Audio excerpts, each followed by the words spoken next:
Hi everyone, my name is Beth Hervey, and today I'm going to be giving my informative speech over the life of William Henry Harrison. William Henry Harrison is most well known for being the ninth President of the United States of America. He started his presidential term in 1841, and his vice president was chosen as John Tyler. What makes Harrison's term so interesting and special, however, he ran against Martin Van Buren for the first time and lost, but ran against him for a second time and won with a staggering 234 electoral votes compared to Van Buren's 60. Harrison gave his inaugural speech on March 4th, 1841, which also happened to be the coldest day of the year. He was so excited about the overwhelming support that he had from the election that he gave the longest inaugural speech to this day with nearly 9,000 words, which he proudly wrote by himself. Afterwards, he went to balls that were hosted in his honor, and he socialized nearly for the rest of the night.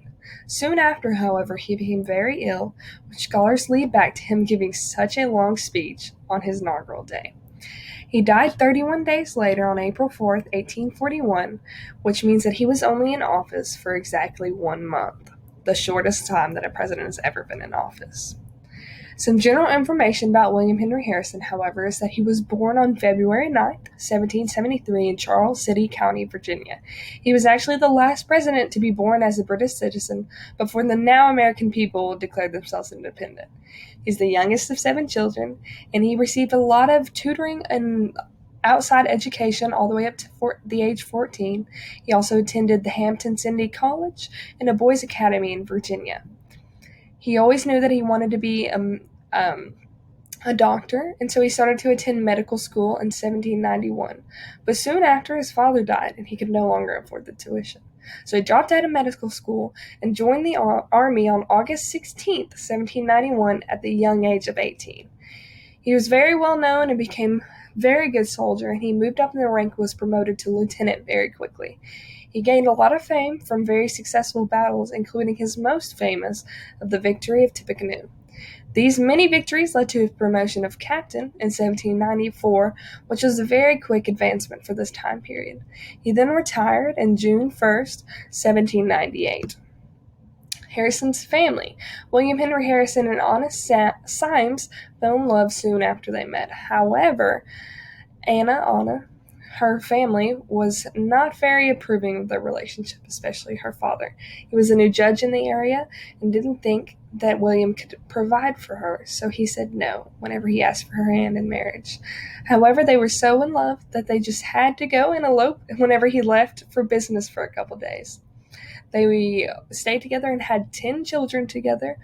However, throughout the 10 children, unfortunately, only 4 would live to see him in office in 1841.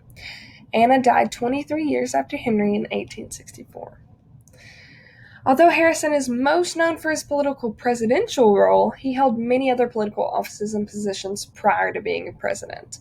He was appointed governor of the Indiana Territory for nearly 12 years, which was a very long time then, and Harrison became the Northwest Territory's very first congressional delegate.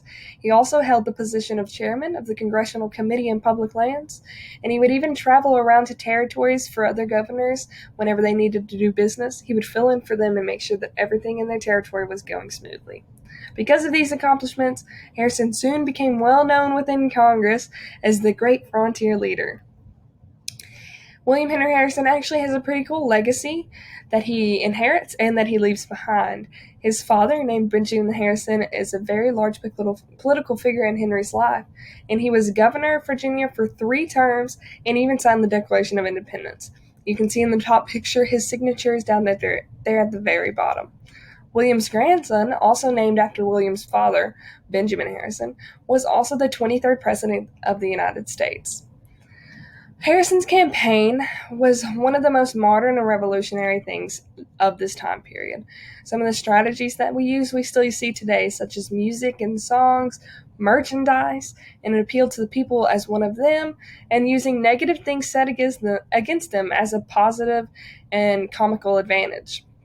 His campaign even revolved around a joke made about him being an older soldier that just sat around and drank hard cider in a log cabin.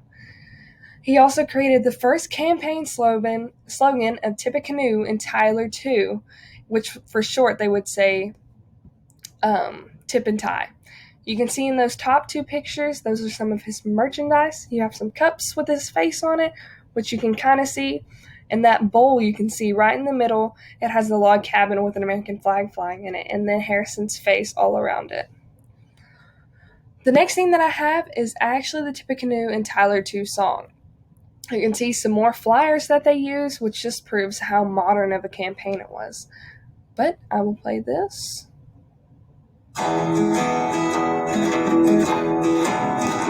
Oh, who has heard the great commotion, motion, motion all the country through?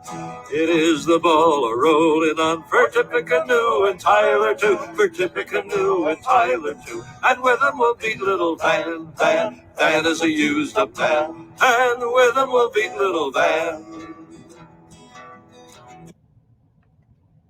I won't make you listen to the whole thing, but it's pretty cool that we still have access to this information and that song from so long ago. And you can really see how his campaign has revolutionized how we do campaigns now. Overall, William Henry Harrison had a very interesting life. Although he only was in office for 31 days, he was a very great soldier and he made such a great impact on our nation today. And so that is the life in a brief summary of William Henry Harrison, and thank you so much for your time.